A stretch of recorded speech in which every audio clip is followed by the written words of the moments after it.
চট্টগ্রাম ও দিনাজপুরের হিলিতে পথসভা করেছে জাতীয় নাগরিক পার্টি এনসিপি। সে সময় বক্তারা জুলাই বিপ্লবের আকাঙ্ক্ষা বাস্তবায়নের আহ্বান জানান।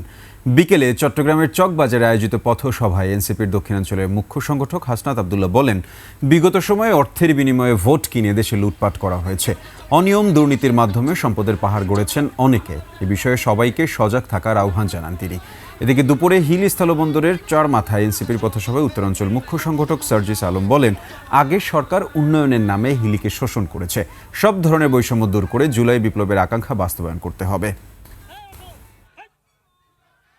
এই অভ্যুত্থান পরবর্তী নতুন বাংলাদেশ, খুনি হাসিনার পতন হয়েছে আপনাদের আমাদের গণ আন্দোলনে, ভয় দেশ ছেড়ে পালিয়েছে।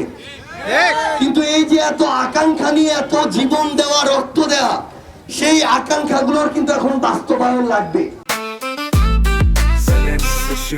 জেনেক্সে শিফট করো, লাইফকে লিফট করো। দেশের জন্য